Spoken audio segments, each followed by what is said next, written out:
about privilege. Of course, today we are certainly privileged to have the presence of our guest speaker, Mr. Kerry O'Brien. He is one of the most prominent and respected names in Australian journalism, and an author whose long career includes 28 years as a national current affairs television presenter and interviewer. He has specialised in politics, but has also built a strong base in economics, business, journalism, as well as investigative reporting. He has interviewed presidents and prime ministers across the world. Kerry has worked for every free-to-air television network, but he's also spent more than 30 years working in public broadcasting. He cut his teeth on trailblazing ABC current affair programs like This Day Tonight and Four Corners.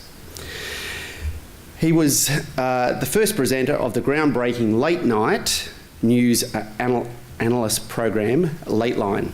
He's also the editor and presenter of the National 7:30 report for 15 years. Over some decades, he's also built a very strong body of conference work as a speaker, moderator and interviewer. Ladies and gentlemen, please join me in welcoming Kerry O'Brien.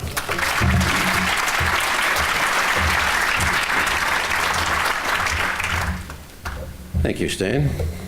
An introduction's a little bit long, but there you go. Can I just say at the start that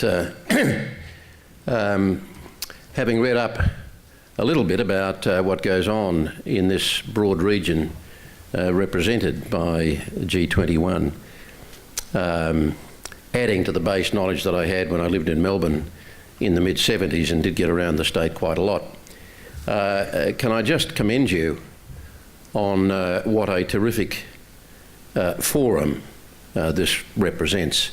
And speaking particularly as somebody who over the last 5.5 years has made a home in another rapidly growing region of Australia in northern New South Wales, quite a disparate one, it strikes me that in this region there's an enormous amount of foresight being brought to bear and an understanding of what is at stake to have vibrant civil communities in this country with the challenges that we all face.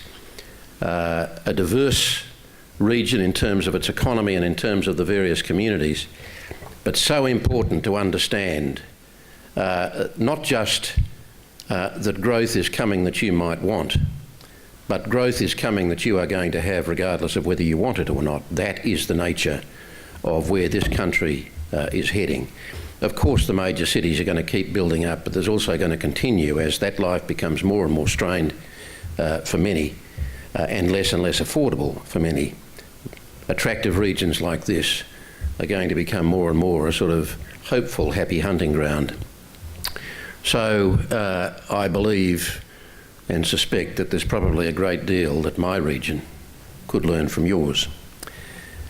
My brief here, to give some context to what we can expect of the next 3 years of national government, is quite a challenge. You could have asked me to do something a little simpler, like maybe quantum mechanics or something. But I'll start with a one-sentence observation that will give you a second-to-none insight to the state of national politics right now, and it's this. If Malcolm Turnbull had lost last month's election, which he very nearly did, Bill Shorten would have been Australia's 7th Prime Minister in less than 9 years. I was in conversation with the US satirist PJ O'Rourke at the Byron Writers Festival 2 weeks ago, asking him to explain how American politics had managed to reach the point it has with the rise and hopefully soon the crash of Donald Trump. And he began his answer with a question. I might have got this wrong, he said, but didn't you just recently produce your 6th Prime Minister in 8 years? And that still didn't explain Donald Trump. But it was a very public reminder that we need to be careful when we're judging the weird manifestations of other people's democracies.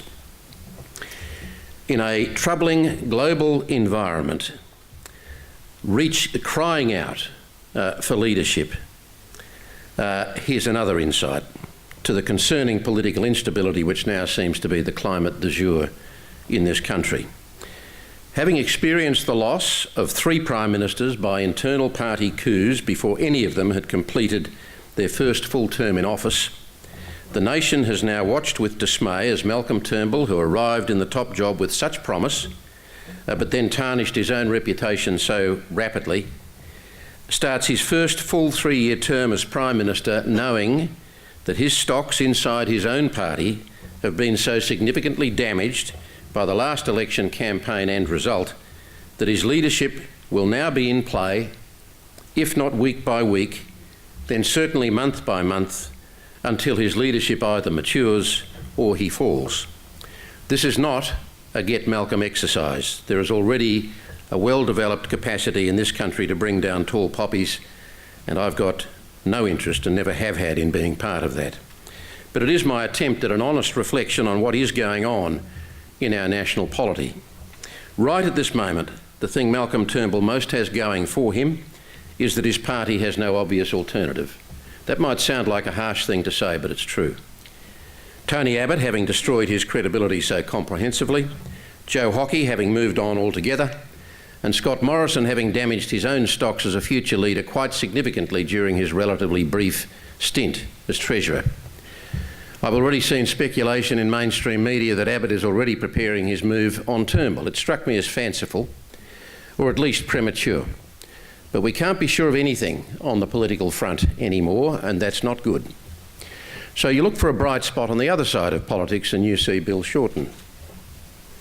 In fairness, it seems to me that Bill Shorten can claim 3 things. 1, when he took over the Labor leadership 3 years ago, he managed to forge some sense of unity from a hopelessly divided party after the Rudd-Gillard-Rudd fiasco, in all of which he had had a central role. 2, he displayed a modicum of political courage with Labor's policy reforms on negative gearing and reining in ridiculously generous superannuation benefits. 3, he ran a credible campaign as Labor leader, although I think it's fair to say that Malcolm's lacklustre performance made Bill's look better than perhaps it was. Even though he won enough seats to shore up his leadership, Shorten still has some way to go to demonstrate at all convincingly that he has what it takes to lead the country. Most of his first 3 years were singularly ordinary. Without Tony Abbott to help him, he almost certainly would not have lasted the distance. These are the political realities in Canberra, in our nation today. People live with who and what they are and with their pivotal decisions. What a different story it would have been for both sides if Malcolm Turnbull had gone to an election before last Christmas, which he could have done with some legitimacy, and harnessed the great goodwill so much of the nation had shown him on his ascendancy. I know hindsight's a wonderful thing, but what a different outcome it would have been. Almost certainly an easy victory for the Liberals, and probably a change of leadership for Labor. Also, no double dissolution, and almost certainly no re-emergence of an opportunist named Pauline Hanson, and perhaps enough confidence for Malcolm Turnbull to take on his own internal critics as well. Instead, he has a majority of 1 in the House of Representatives and less than 40% of the seats in the Senate. And with that, he has to manage a national economy in a global environment that continues to be deeply uncertain, with budgetary challenges that have already seen off one Liberal Treasurer in Joe Hockey and left another, Scott Morrison, struggling. The government's business constituency, particularly big business, will continue to demand a reform agenda of smaller government, deeper cuts to both spending and taxes, plus tougher industrial relations policies. And every other significant interest group will be just as vocal, just as pushy, because they will know they're dealing with a very vulnerable government and a combustible Senate. This new Senate is quite unlike anything this country has seen before, certainly in my memory. In a Senate of 76, only 56 will be either coalition or Labor, 30 for the government, 26 for Labor. Another 20, more than a quarter of the Senate will swing between the 2 major party blocs. The Greens will have 9 Senate seats, and while the most common voting bloc against the government will be Labor and the Greens, together they will only be able to muster 35 seats, 3 short of what will be needed to defeat a bill, bearing in mind that a tied vote, 38 all, counts in the Senate as a no vote. Conversely, the government will need 39 votes to get a bill passed. On any contentious legislation where Labor and the Greens are opposed, Malcolm Turnbull will need to win the support of at least 9 of the other 11 senators to get it through. And that cricket team of senators is made up of 4 from Pauline Hanson's One Nation and 3 from the Nick Xenophon bloc, plus 4 individuals, namely Darren Hinch, Jackie Lambie, Bob Day from Family First and the Liberal Democratic Party's David Lionhelm. So on the one hand, Labor and the Greens would only need Nick Xenophon's 3 votes to block a bill, or Lambie, Day and Hinch. On the other hand, the government would need the 4 One Nation votes, the 3 Xenophon votes, plus 2 of the other 4 to pass a bill. And bear in mind that the first Turnbull budget is still waiting to pass the gauntlet of both houses, and I'll have more on that in a moment. Can you imagine how much Malcolm Turnbull is looking forward to serious negotiations with Pauline Hanson? This is a man who has never suffered fools, and although he will regard Hanson as foolish at his peril, the philosophical gap between them, let alone whatever intellectual gap there might be, and whatever else Pauline Hanson is, she is not dumb.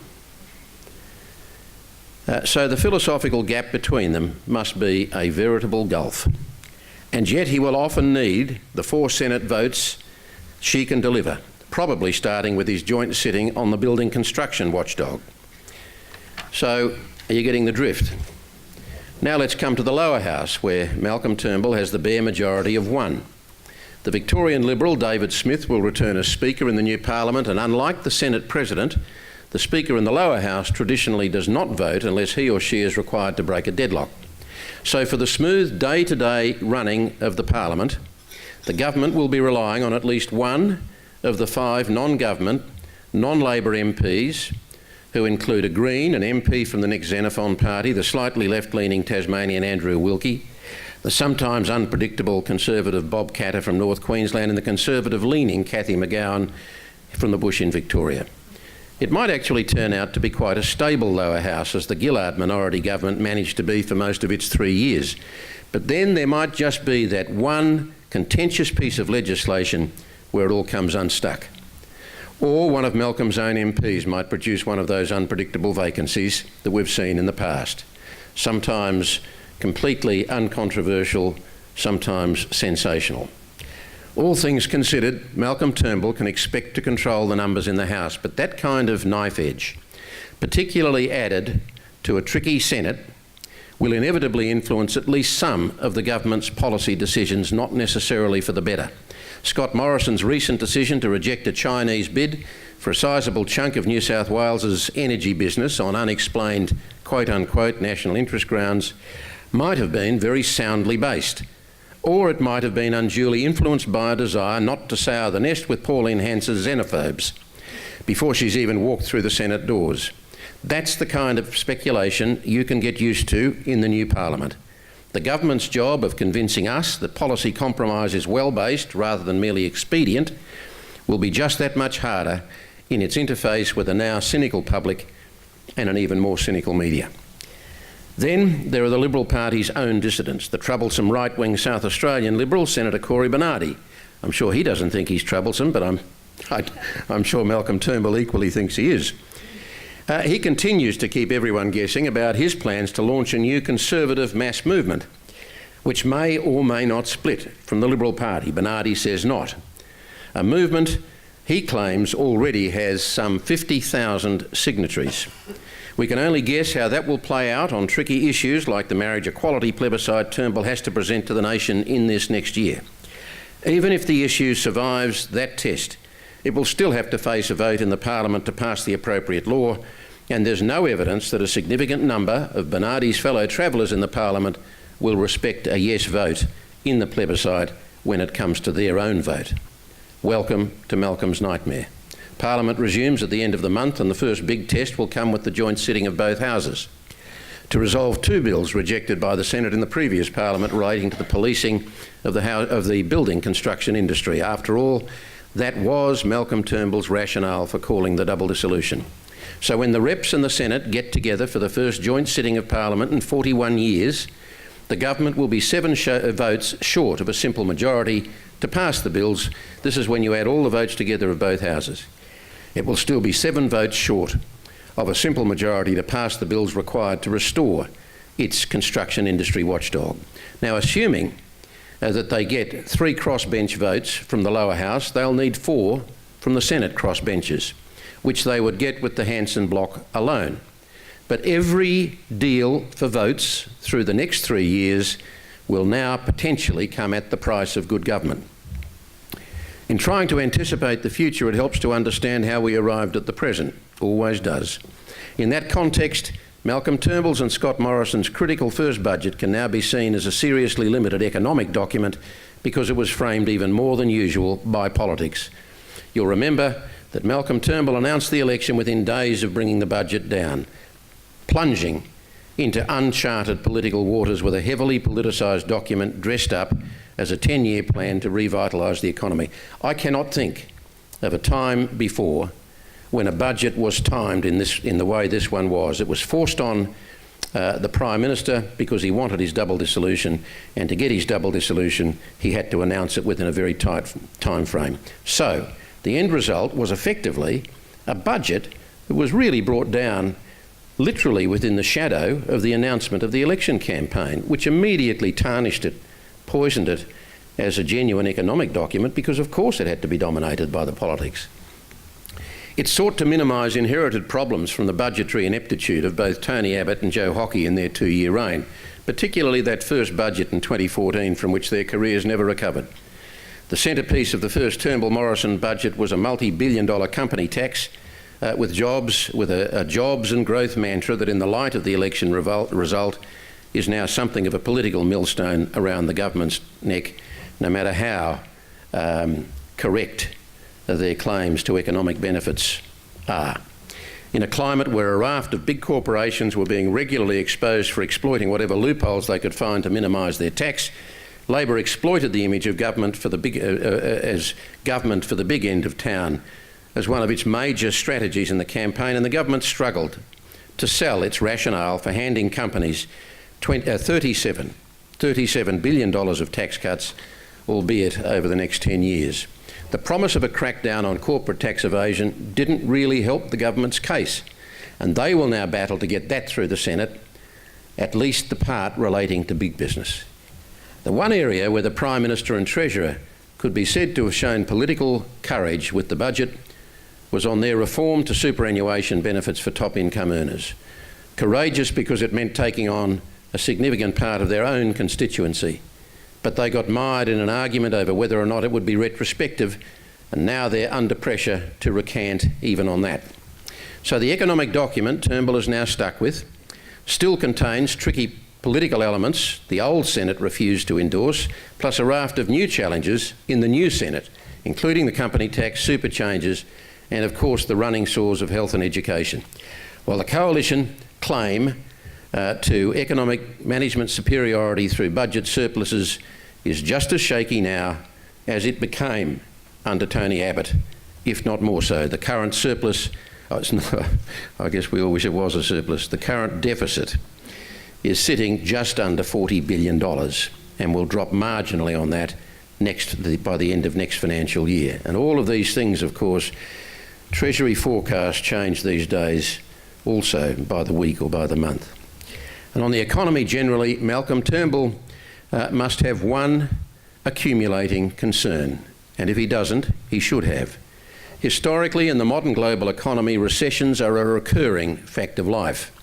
Australia's first post-war recession hit in 1952, the next in 1961, then 1974, then 82, and finally the recession we had to have in 1991. Kevin Rudd avoided the recession the rest of the world copped after the global financial crisis in 2008. But as we know, he had to throw everything at it, including the kitchen sink, to do so. Hence, the budget deficits we now have. So it's now 8 years since the last global recession, and we haven't had one for 25 years. And if the Turnbull government manages to get through its 3-year term without the recession axe dropping, that will be 28 years. No credible Australian economist is predicting that a recession here is in the wind. But sooner or later, something has to give. And right now, the global economy is continuing to generate a great deal of uncertainty and ongoing concern, which I'll address in more detail shortly, while ours bumps along after the collapse of the mining boom. So in the context of the longest recession-free run in Australia's modern history, every budget this government or any government produces needs to be fundamentally focused on Australia's underlying economic problems, continuing to mould a shifting, changing, dynamic modern economy. Your region knows all about that challenge. You don't need to be told what a disruptive and unpredictable digital age this is, and age of technological revolution. An age of shifting sands where the traditional jobs many of us in this room grew up with disappearing before our eyes, like the jobs at the Ford car plant here in Geelong and at the Alcoa smelter. And even as jobs are created in the new environment and the new economy, this is a story with plenty of good news, but the bigger picture is still one of ongoing uncertainty, and that is simply the nature of the beast, and we can't escape it. So modern government does not have time to waste, but this country has been beset by political distractions on a regular basis for the last 7 years. And what we thought Malcolm Turnbull offered was a way out. In fairness to him, he was always going to be politically hamstrung by what he inherited from those two hockey budgets, politically the 2014 budget, in which both Tony Abbott and Joe Hockey haplessly sowed the seeds of their ultimate demise. You'd have to go back to the Dawkins budget of 1993 and the Keating Prime Ministership, that's 21 years, to find one that rivalled the first Abbott Hockey budget for political ineptitude. In Dawkins' case, the twin disasters were the reneging on part of Paul Keating's LAW law tax cuts, and some of you at least will remember that, and the big increases to sales tax that Dawkins introduced to fund to tax cuts that they did pay. Keating has subsequently said that was the moment where he lost the 1996 election, that his case from then on was irrecoverable. In the case of the 2014 hockey budget, you wouldn't know where to start in defining the incendiary nature of the various elements. That budget was the biggest single element in the destruction of Tony Abbott's and Joe Hockey's credibility and really their political careers. If Tony Abbott does make a comeback, it will be extraordinary. The most poisonous elements of 2014 have hung over the government like a toxic cloud ever since, and to some extent still do in this new term, including some spectacular broken promises like walking away from Gonski big hits to health and education, fee deregulations for universities with big increases in the cost of degrees, big cuts to welfare, income tax breaks that favour the top end, and that pervasive sense of unfairness. All very poorly sold. If you're going to introduce a budget like that, you sure as hell have to know how to sell it. So despairing was the electorate after Tony Abbott's 2 years peppered with that ineptitude, and so impressively sharp and articulate was Malcolm Turnbull's statement of claim to the throne that he arrived in office with expectations perhaps impossibly high. Still, it's hard to contemplate how he has managed to squander so much political goodwill in such a short time. An eerily similar story to Kevin Rudd, really. Turnbull laid out his case for the Prime Ministership with a clear and optimistic economic narrative that would lift Australia to new heights, including a renewed debate on tax reform in which everything was on the table. Remember the line? There's never been a more exciting time to be alive. But in the years since, as Tony Abbott has kept reminding us, the Abbott agenda is still largely in place. Sporadic attempts to drive the sweeping tax debate we were told we had to have to rejuvenate the system saw expectations of reforms to the GST come and go, of negative gearing, on the government side at least, come and go, and of a serious assault on bracket creep come and go. Even that brief moment of madness when Malcolm Turnbull floated the idea of handing income taxing powers back to the states came and went with bewildering speed. One of the most radical of all tax reforms, it arrived unheralded and disappeared without trace in 2 or 3 days. And now we're seeing what looks suspiciously like a knee-jerk reaction from the government to adjust the GST component to Western Australia upwards to compensate them for the current pickle they find themselves in, which close watchers of economics and politics, including in that state, would tell you was to some degree at least self-inflicted, because only a few years ago they were awash with money from the mining boom. So, by the time the election came around, all that had emerged from the so-called tax debate was the company tax cut and another tax cut that has now pretty much disappeared off the radar. Remember, the income tax cut in the budget for people earning over $80,000. It was a hard one to fathom in political terms, or economic for that matter. Scott Morrison must have felt compelled to offer something after all his talk of the need to address bracket creep. But raising the tax threshold at that 32.5% level from $80,000 to $87,000 delivered around $6 a week at most to that relatively small band of people who received it. It probably didn't influence a single vote on election day, but will be expensive over the budget cycle. Yet it left 75% of taxpayers, those earning less than $80,000, with nothing. It may now also have a rocky road through the new Senate. Still on the budget, the government has put a few billion back into health and education to reduce the political impact of the cuts in 2014. But the issues are still there for Labor to exploit, and attempts to tamper with Medicare are still a live issue, as we saw in the election. Regardless of how much credence there is in the Liberal claim that Labor was outrageous in its claims about what the government was going to do to denude Medicare, those claims would have had no resonance unless there was a public perception out there that this government is not all that friendly to Medicare. Still on the budget, Malcolm Fraser has now said fundamentally in the clearest of terms that he too regards Medicare as untouchable. Still on the budget, the government has put a few billion back into health and education to reduce the political impact of the cuts in 2014, but the issues are still there for Labor to exploit. All that for a one-seat majority. As Tony Abbott not so helpfully pointed out in a recent speech, Labor would have picked up at least 4 seats in Victoria, that is 4 more seats in Victoria, if state Labor hadn't been so on the nose over the highly emotive Country Fire Authority dispute. In other words, according to Tony Abbott, without that state-centred issue, little or nothing to do with federal Labor, there would have been a hung parliament with the most fragile of minority governments at best for Malcolm Turnbull.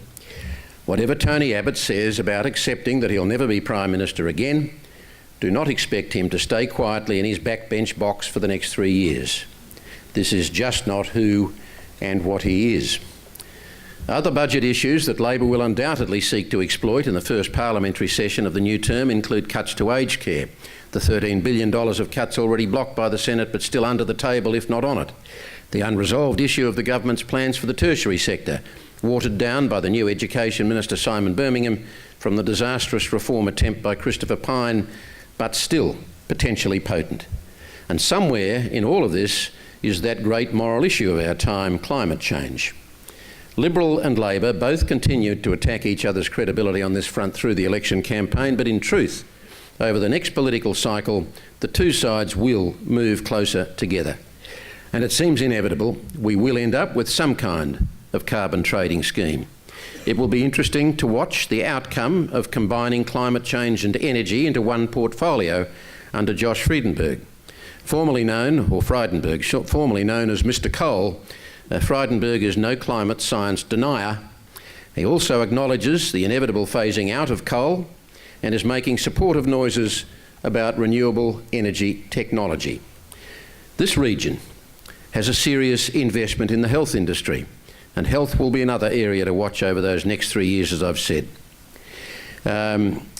Whether Turnbull and Morrison like it or not, Medicare is just about untouchable.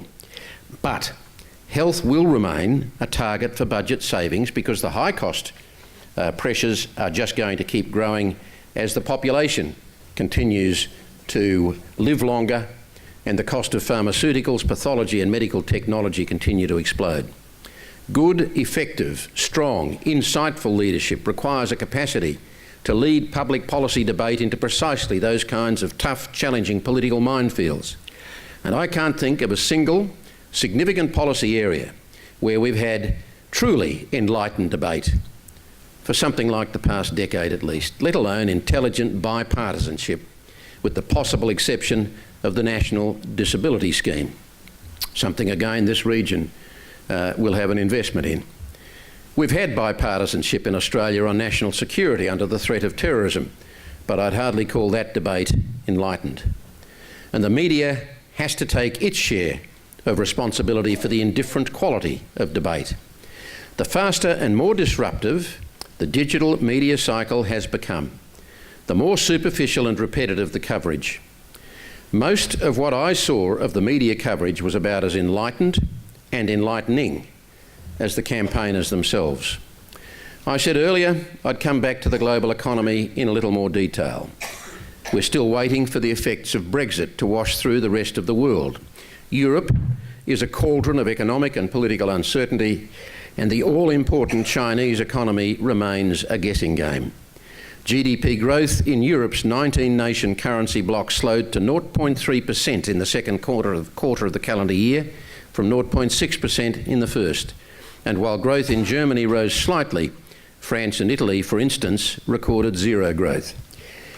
Now, in Britain, where protracted Brexit negotiations will only add to business and consumer uncertainty, the construction sector re-entered recession in the first half of the year, and that downturn is expected to worsen. The American economy continues to show more good signs than bad, but nearly every time the Federal Reserve comes close to raising rates that are still barely above zero, as part of the continual process of trying to return the US economy to a more traditional footing after the GFC, another set of contradictory figures causes the Fed to delay its hand. The European and Japanese central banks, of course, are still around zero or below with their key interest rates. The story of these economies and their central bank policies is relevant to us because Australia, despite its AAA rating, its relative economic health, its avoidance of a recession when practically every other developed country went under, is edging closer and closer to zero official interest rates. Just over 2 years ago, the European Central Bank, which sets interest rates for those 19 economies, became the world's first major central bank to drop at least one of its key interest rates below zero. Other non-member European banks followed suit, as did Japan. Fundamentally, the strategy hasn't worked. Consumer demand and business investment have remained weak. If consumer demand isn't there, business isn't going to be borrowing much to expand, even when money is cheap. At the same time, as the New York Times has pointed out in an editorial this week, bond investors are willing to lend money to the German government for 30 years at a rate of 0.38%, and in France at a rate of only 0.878%. They're prepared to invest very substantial amounts of money for a less than 1% return. Pointing to the obviously limited impact zero rates have had to boost Europe's and Japan's struggling economies, the Times is arguing that this is now an auspicious time for governments to borrow cheap money, not to increase its day-to-day recurrent spending programs, that would be vandalism, but to invest public money in productive infrastructure. They're not alone. Australia's highly respected Reserve Bank Governor Glenn Stevens basically agrees. Earlier this month, the Australian rate reached a record low of 1.82%. And in his last hurrah speech, after 10 years in the job and after reluctantly cutting interest rates here to a new record low of 1.5%, Glenn Stevens had an important message for the Turnbull government. The Reserve's last 2 rate cuts have been done reluctantly after a great deal of hesitation. They've come, though, because already the economy is gradually managing its transition from one driven substantially by an extraordinary mining boom to one relying on a broader base in the less resource-rich states but nonetheless it's happening slowly. Growth is still lower than the Reserve would like it to be, and the economy remains vulnerable to external shocks. With each step the Reserve takes down the rungs of the interest rate ladder, it leaves itself less and less room to use monetary policy if a real slowdown in our growth emerges. In his farewell speech, Glenn Stevens, who is enormously respected after his 10 years, has essentially urged the government to take on more debt. Productive debt through infrastructure investment, because the government carries far less debt than private enterprise and, in simple terms, is in a far better place to borrow. That's not heresy, because Stevens is at pains to say he's not urging an increase in deficit financing to pay the government's day-to-day spending. What he says very clearly is that rate cuts alone can no longer, quote unquote, dial up the growth we need. Now that is concerning, and it's significant. To quote him directly, the problem now is that there is a limit to how much we can expect to achieve by relying on already indebted entities, that is, the private sector, taking on more debt. The point I'm trying to inject here, he says, is simply that popular debate in Australia about government debt and how we limit or reduce it seems so often to be conducted while largely ignoring the size of private debt. Foreign visitors to the bank over the years, he says, have tended to raise questions much more about household debt and much more frequently than they've raised questions about government debt. We are now at a crossroads where the whole nature of modern economies is changing before our eyes. The very nature of work is changing. It doesn't get more fundamental than that. This is the age of disruption, as I've said, and it is beyond human capacity to plan with any certainty for the future. It doesn't mean we don't plan. It just means we recognise realities. Even universities seem to me to be losing their way, and not always necessarily being honest with the undergraduates who come to them looking for a degree in the hope that it will guarantee them a job afterwards, where degrees are now becoming double degrees, and double degrees are now becoming honours and masters, still without the guarantee of a job, let alone a career. It doesn't mean we don't plan, as I said, and in that regard G21's plan for regional growth through to 2050 as a diverse modern economy does genuinely read impressively. But anyone talking with certitude today about the shape of tomorrow is not to be trusted. There are big debates to be had, honestly, earnestly and constructively. But why aren't we having them? And why aren't we having them broadly, nationally, in an ongoing way, rather than having the same old, tired old party warfare, party-to-party warfare that now passes for debate? I think the next few months will afford Malcolm Turnbull his last chance to lay claims to be a genuine political leader of real worth. And anyone who cares about a vibrant democracy would want to see that. Psychologically, he has to decide whether it will be enough for him simply to try to play it safe and stay afloat, to hold on to power for power's sake, or whether he wants to be seen by history as a man prepared to put his leadership on the line where necessary for the sake of the big policy outcomes this country needs, and to show us that he really does have the leadership capacity and the breadth of understanding to actually forge, to turn the vision he gave us when he first pitched for the Prime Ministership, that he actually has the capacity to deliver it. Playing it safe might buy him time, but for what? It certainly won't buy him respect within his party. It's unlikely to give him ascendancy over his opponents in the Parliament, and it certainly won't earn him the respect of the broader electorate. More likely, frustration and ultimately rejection. History won't judge that kind of leadership kindly. Having spent the last 3 years analysing the life and time, some people might think there were lives, plural, the life and times of Paul Keating, I would say Malcolm Turnbull could actually learn a lot from the Keating story, not just from his mistakes. There are plenty of examples to draw on from that remarkable era of reform in the Hawke-Keating years, probably the most intense and successful reform agenda since Federation. We can question now, 20 or more years later, whether all of those policies are still relevant today, but there were certainly very strong arguments for them at the time. And even from the 4 years of Keating's prime ministership, there are things to learn. I'm not talking up the virtues of one policy or another. I'm talking about the adult way policy was debated, the way it was steered through sometimes fierce opposition in caucus, even in cabinet, and then sold to the public with a sometimes hostile media. There were no easy votes to be gained, for instance, in the irresistible tariff reforms that disrupted whole industries, or financial market reforms, or even industrial reforms.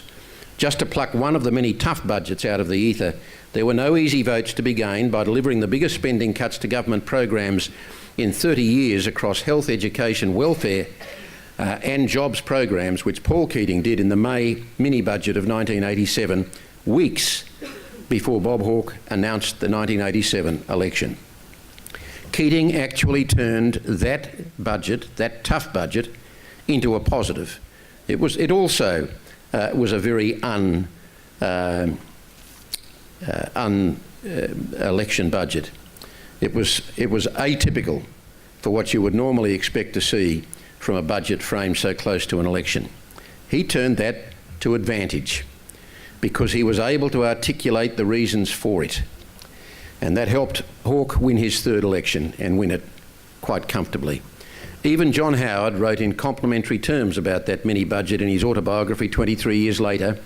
As an example, he said, of decisive government impacting favourably on the public. It was budgeting with a logical framework, and Keating has always argued that good policy should become good politics. Maybe you're thinking as I say this, well, isn't that what Tony Abbott and Joe Hockey sought to do with the 2014 budget? On the surface, you might say that. But Hockey's budget was so full of landmines that kept exploding as he struggled and ultimately failed to sell it, not just to the public, but also to the Senate, that it bears no comparison in the end. I'll just give one more example of the sort of leadership we saw from Keating that Malcolm Turnbull might well do to contemplate, and anybody else for that matter aspiring to leadership in this country today. When Paul Keating made the Redfern speech in December 1992, he was a couple of months away from facing an election that was from an electorate that was still angry over that recession we had to have and still keen to tell him so via the ballot box. Very few people across the country believed he could actually win that election. He'd come from a hopeless position in opinion polls when he became Prime Minister a year before to a contestable position, but one that just about everybody still thought he was unlikely to win. Where another leader might have been looking to engage only in issues that would win them votes, Keating made the Redfern speech, knowing there wasn't a single vote to gain and probably votes to lose from what he had to say.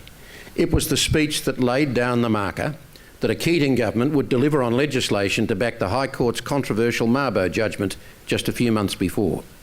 This was where the court threw out the deeply flawed concept of terra nullius and put the potentially explosive issue of national Indigenous land rights squarely into the government's lap. As Keating says, he could have ducked it and left it to the courts to sort out their own mess from the rash of land claims that would clog the courts up over the next number of years. Instead, as a leader, he drew his line in the sand with the Redfern speech, where he called for recognition that, quote, "We did the dispossessing, we took the traditional lands and smashed the traditional way of life, we brought the diseases, the alcohol, we committed the murders, we took the children from their mothers, we practiced discrimination and exclusion." That was challenging and provocative for its time. Having won the unwinnable election 4 months later in 1993, Keating then put the full authority of the Prime Ministership behind the government's drive for a workable legislative framework around the Mabo judgment. Over the next 8 months, he personally negotiated with 4 hostile groups, including Indigenous leaders. They weren't hostile just with each other, they were hostile, all of them, to the government, including Indigenous leaders who, not surprisingly, trusted no one, including Paul Keating. The others were the farmers, the miners and the state premiers. The air was thick with scaremongering. Suburban backyards were under threat. Pastoralists were under threat. Fishermen wouldn't be able to access the ocean. Big mining projects were under threat. States were either opposed or indifferent. And the federal government under John Hewson was emphatically opposed. Even many of Keating's colleagues in the Labor caucus and at cabinet level were telling him to abandon Mabo as a vote loser. It was a legal and political minefield, as the various newspaper headlines through those months graphically testify. He'd just get one party on side and another would drop off. In December, with all the interest groups bar the Western Australian government finally on side and the legislation stuck in the Senate, Gareth Evans came to Keating as Senate leader and told him it was over. They'd fought the good fight, he said, but that was the end of it. Keating sent Evans back to the Senate with the instruction to keep sitting through Christmas, if necessary, until the Native Title Act was passed. And it was. Queensland Indigenous leader Noel Pearson subsequently said this was the only time Aboriginals had been invited in from the wood heap to sit at the main table, as they did through those Keating years. And what did Keating say of it all, which goes to the heart of what true leadership should be? He said, "A seminal issue like this and its remedy provide the uplift that any political personality needs, doing what is right and good. It gives you the surge, and without that surge, what are you? You're just mucking around with tricky press statements and fleeting appearances at doorstops." I couldn't help but reflect on those words as I watched Malcolm Turnbull through the last election campaign, going from picture opportunity to picture opportunity, from hard hat to hard hat, from doorstop to doorstop, echoing the same shallow marketing mantra from place to place ad nauseum. And he was not on his own, and both sides indulge in this game now. Jobs and growth, jobs and growth. In any country paying more than lip service to democracy, the people deserve more than that. This is not a high point in Australian politics, but if I can finish on a slightly positive note, I think it is still within Malcolm Turnbull's reach to find a kind of leadership rhythm. But it stands to reason that the only hope he has of doing that is to let his natural philosophical instincts have a freer rein and lead his party firmly into the broad centre of political debate and to have confidence about doing so. In other words, to back himself in. He won't succeed by pandering to one vocal, often out of touch wing of his own party, or to a small handful of populists in the Senate. That is not how he's going to forge the right path through these challenging times for us all. Bob Menzies successfully occupied the centre ground and governed for 16 years. Hawke and Keating led the country through a massive program of change and reform for 13 years between them. And in his 12 years, John Howard took on his own coalition with tough gun laws and challenged the electorate with a far-reaching new tax called a GST. Of course, the challenges for modern government in a constantly changing world led by massive digital disruption and a media range that is both insatiable and shallow are vastly different to what Menzies faced. But if Turnbull can't begin to demonstrate the political judgment he has failed to show so far and find the courage and conviction essential to genuine leadership, then he will have no one to blame but himself for the outcome. Over the rest of the forum, you'll be focusing on the state and regional issues that are challenging you, and the next state election is more than 2 years away, which is a very long time in modern politics. But in terms of the national landscape, for me, these are the markers that will define the next 3 years. Thank you. Now,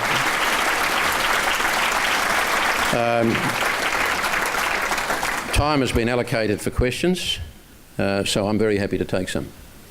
And I'll rely on Elaine, perhaps, or some other highly assertive individual to tell me when I'm run out of time. So, are we relying on microphones, Elaine? Yeah. And can we just work out who the next questioner will be so we can get it there? Okay, can we get a question to the gentleman? Just keep your hand up until you get... Great, okay, sorry.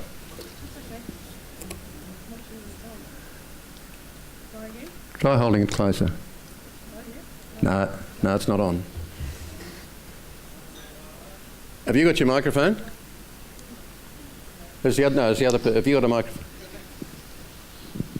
Give one more go now. That sounded better. Come on. No. Keep trying. Can we hear this question? G'day, my name is Charles Drummond from the Select Group in Geelong. There was an interesting documentary last night on SBS about the 60s in America.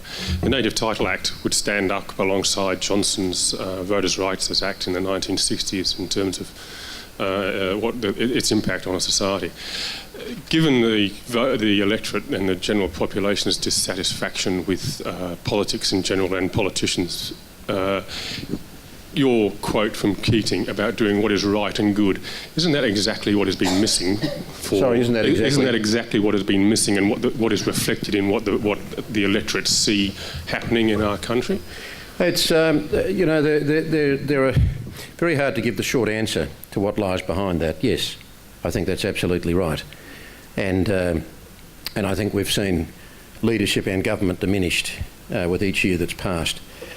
I think there is a sense of tiredness about the nature of modern political parties, the major ones. I think that is a big part of the story in America. I mean, you've got this situation with Donald Trump, and who really is a destructive force for what you might hope is a civil society, but nonetheless reflecting quite a deep-seated anger, frustration, cynicism and anxiety in significant parts of the American electorate. So much of what you see in America applies here and in Britain. I think that underlying it all is this sense, and this has been happening since the 70s really, as the technological and now digital revolution have increasingly taken hold. I think politicians need to be, they certainly need to try harder to understand the dynamics that are at play. And we might have hoped Malcolm Turnbull did. But if he did, simply talking about the need for innovation and maybe throwing $1 billion at it is not necessarily going to be enough. We need to be talking about a whole cultural shift. We need to be honest about issues that I touched on earlier, like the incredible changing nature of work. I've been a part of passing debates on that topic, and you see it referred to here and there.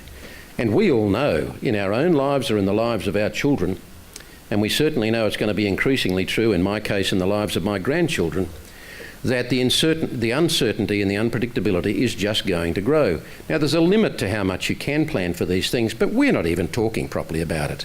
I mean in a national dialogue.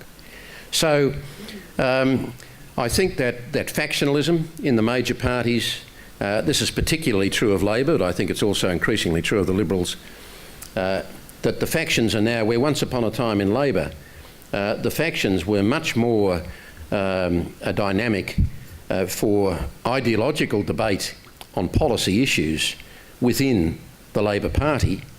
Those same factions, it seems to me, and I know senior Labor figures who agree, that mostly those factions have now become launching pads for individual political careers rather than vehicles for genuine debate. So that's a part of the problem. I think that that politics has become much more a career than a vocation, as it once was. It doesn't mean that young politicians aren't arriving with passion and with a desire to achieve good things for us all. What it does mean is that many of them simply do not have enough experience in life and are seeing from the outset that their main career should be a political career, rather than living enough life, developing enough sense of what the world is about and what human nature is about, and then perhaps putting their passion and hopefully their vision and their intelligence and their commitment to bear in something that has to be more than just a career. I hope that partly answers your question. Welcome back. Oh, you can hear me. I'm Joan McGovern. Fascinating discussion. Thank you very much. You said what I believe. Malcolm Turnbull, if he doesn't, well, you have to hope that he'll actually fulfil what you were saying, that he'll come up with the goods. Are there any politicians who you can see across any colour of political persuasion who you think would be really good leaders? Because looking at the lot of them at the moment, I'm not so sure. Look, you keep hearing about people being put up on either side, young politicians coming through who we're told have the potential to be good leaders. I don't see dynamism. I don't see the kind of political drive that was represented by a Hawke or a Keating or a Whitlam or a Fraser. I mean, Fraser had great ambition. Nobody can deny John Howard's ambition. But Howard was there for 74 to 96 before he became Prime Minister in the Parliament. And a lot of that time he spent in opposition. And one thing Paul Keating says about John Howard, when I put to him that he must hate Howard, you know, that all the sense you get of him from all of the insults he's thrown at John Howard over the years. And he said, no, I don't hate John. He said, I always accepted about him that he was genuine in his commitment to public service and to public life. I would fight to the death to oppose his broad policy settings, he said, but I would never take away from him that he had a genuine commitment to public life. Now, people like Keating and Howard had a real understanding of what public life meant. And that, I think, is one difference between then and now. Do we have time for one more?